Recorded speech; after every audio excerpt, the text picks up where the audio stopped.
Hello everyone, welcome back to My Hero Academia Podfics. Today I'll be reading the fic entitled To Find You by Aizawa Reo on AO3.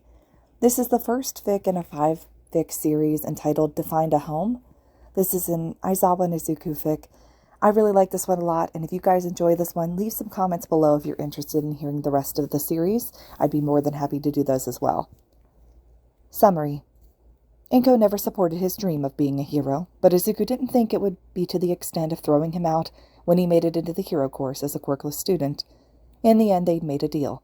Izuku leaves without a word of it to anyone, but he gets to use her address as his, and she'd play the part of a caring mother as long as he kept her out of his business as much as possible. Izuku was pretty sure he could have kept it up, the whole 3 years too, if it wasn't for the villain attacks, and Aizawa-sensei's sheer stubbornness. There are signs of abuse children simply can't hide no matter how hard they try. And Midori Izuku was trying very hard, Aizawa could tell. It would have taken him a while to notice the signs at all if he hadn't already planned to look out for UA's first quirkless heroic student. Quirk discrimination had been bad enough for him, but for someone without a quirk at all? 15 years later, when the number of quirkless people decreases steadily by year after year? Yeah. He would have been surprised if the kid had shown up completely fine. But he was very good at keeping his tells low-key, and that was from an underground hero who could usually see them a mile away even when he wasn't actively looking. But a person constantly in survival mode cannot help the way that they stand in order to have as many people within eyesight as possible. They cannot hide the way that they flinch and tense when a sound comes from a blind spot they couldn't cover. They cannot hide the way that their eyes constantly look for threats, to be prepared for when the moment comes. But Izuku Midoriya came to school clean, uninjured, and smiling. He'd made friends nearly instantly. They talked and laughed and ate normally. None of them ever came forward with a concern about him. All of the signs pointed towards entirely expected reactions for a child who had grown up in a discriminatory environment but had just left it. Like graduating from a middle school, who didn't uphold their anti-discrimination decree as strongly as they claimed to, into a high school who upheld theirs as strictly as would be expected from a school that's run by a quirked animal who had to fight to even be recognized as a cognizant individual. However, there was one main reason Aizawa Shoda didn't entirely disregard the possibility of an abusive home environment. Midori Izuku stayed as late at the school as it was open every day. Oh no, it wasn't like he was just napping or wandering around. He was working on his homework, or making use of one of the gymnasiums, or was hiding away in the library for a moment of peaceful reading. Regardless, the kid arrived every day at 8 a.m. and never left any sooner than 6 p.m., when even most of the teachers had already left by that point. Children with good family life were supposed to be excited about the end of the day, not trying to hold on to every minute that they could hide away at school. But the kid never had any bruises. Never let anything slip even when Aizawa probed, and always smiled like he had lived a life of only sunshine and rainbows. Which, yeah, right. He'd seen more red shoes on rooftops than on the feet of a living person. The perks of being an underground hero. But with nothing concrete to base his assumptions off, Shoda could do nothing but wait and hope for the best, knowing full well that the best was hardly ever the reality. Midoriya's parents didn't pick him up after the USJ, or so he'd been told by Nezu, but, well, neither did Uraraka's, and they had a good reason. Nor did his mother when Izuku broke multiple fingers on live television for a school event that ended up requiring surgery. No one ever called to inquire on this child's health, or did any of their own calls go through. Midoriya went home alone again. When the boy ended up involved in the takedown of the hero killer Stain, of course Aizawa was furious, but at least the kid couldn't leave the hospital without a guardian's signature, so he was confident that he would finally meet Midoriya Inko and get a feel for her himself. The kid was in the room when he left, and he was gone the next morning despite Aizawa making it early enough that visits hadn't even started when he arrived. When he inquired with a nurse, she seemed quite puzzled over the boy's absence as well, but upon looking up the hospital's record they did find the release paper signed by one Midoriya Inko earlier last night. Aizawa didn't believe it for 1 second, and his theory went from Midoriya Inko is abusing her son to Midoriya Inko doesn't exist, which begged the question, where did the kid live? Turns out Midoriya Inko did exist, and he found her exactly where Midoriya's file said they lived. He met and had tea with her, but Izuku was not there. He still hadn't seen son and mother together in the same room, and his bad feeling wasn't getting any better, but at this point there was nothing further he could do. At this point he was wondering if Izuku had somehow managed to cosplay into his own mother and somehow trick him into believing that she existed. No, Shota, focus. The answer he was looking for came unexpectedly, when he wasn't even searching for it.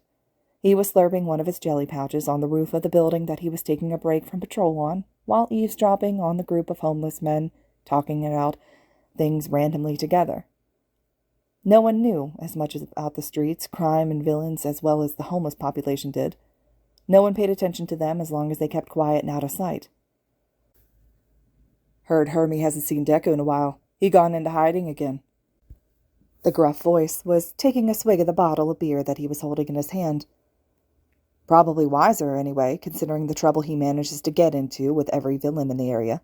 A man with a beanie as red as his nose and a beard reaching his chest answered. He ain't gonna make it long on these streets, that's for sure. Kid's gonna get himself killed soon enough with the number of people after his ass. He snorted, but it was evident it was more out of powerlessness than amusement. Deku was a good kid who always talked and helped other homeless people if he could, which wasn't often considering he was in the exact same situation, but it was already better than literally anyone else. He'd actually heard of the name before, but never really paid much attention to it. Now he wanted to bash his head against a wall because that's what Bakugo had been calling Midoriya since the very first day of class, and he just didn't connect the two. The pouch was quickly put away as he silently landed at the mouth of the dead-end group that had been taking residence there. He didn't hide his presence when he approached them and took a seat in the somewhat circular shape that they had formed around the small fire. The conversation immediately died down, but no one was attacking or even overly cautious, as everyone knew Eraserhead in the area as a trustworthy hero. It wasn't hard to guess that he needed help with something and would be provided with it, in exchange for what would probably be money for cigarettes or more beer, not that he cared what they did with it. Any idea where Deku is right now? No one took the lead in answering, clearly deferring to the red-hatted beard man who was suspiciously narrowing his eyes at him. Was Eraserhead safe?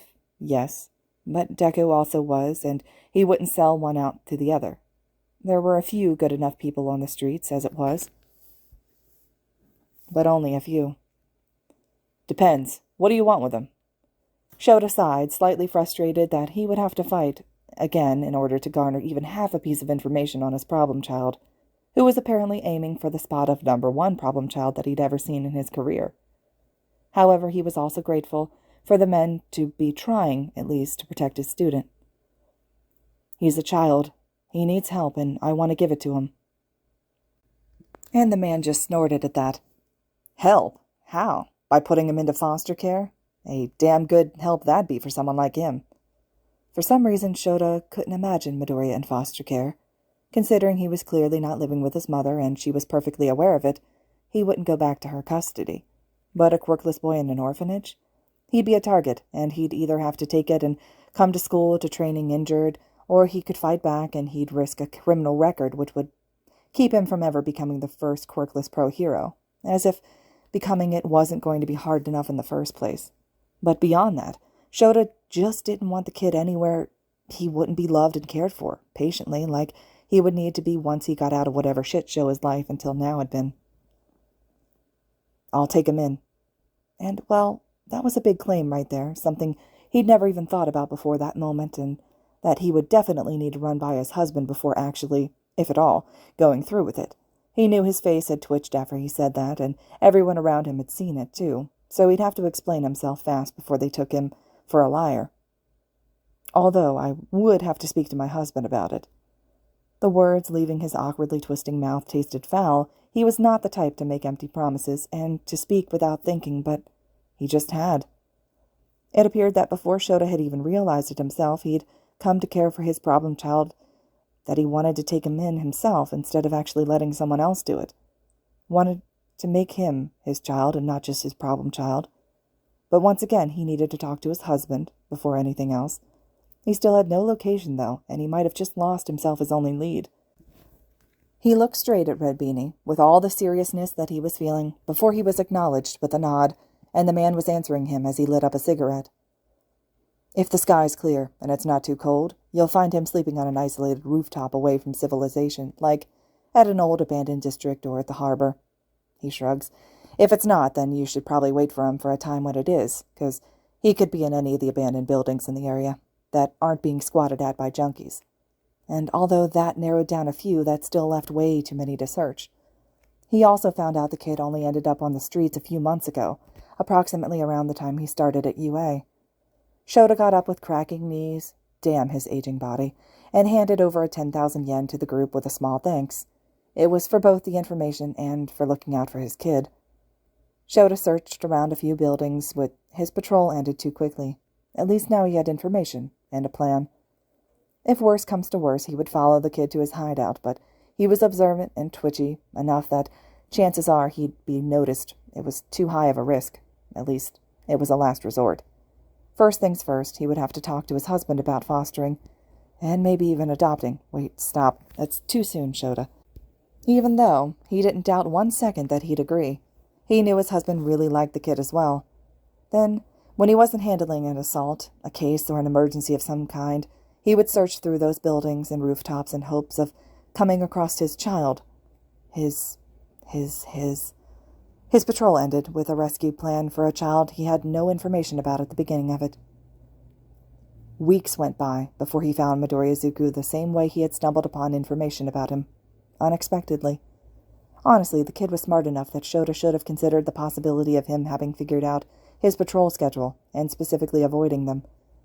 It was a once-in-a-lifetime kind of luck, because he only rarely switched shifts with other undergrounders, but he owed Brood one, even if it meant giving up one of his only weekly nights off, and for some reason, it was the night that he'd found Midoriya. Sure, the sky was clear, and the cigarette smoke rising up from the middle of the rooftop clearly indicated a human presence, but he hadn't expected it to be Midoriya frickin' Izuku. The boy always smiled, never swore, and was the picture-perfect student until some villain inevitably got a hold of him. So yes, when he landed on the rooftop, it was a surprise for him to find the kid that he'd been looking for, laying down, looking up at the sky with a cigarette between his lips. He was sure the kid had noticed his presence long before Aizawa reached the rooftop. He had better situational awareness than some heroes, but he didn't turn his head until both of his feet had landed on cement. His eyes traveled up his boots to his jumpsuit. He saw the beginning of realization dawn on his face there, and when he reached his scarf, he didn't even bother looking at his face. He just groaned, hiding his eyes behind his arm. Well, fuck me, I guess. And that was for the kid who never swore.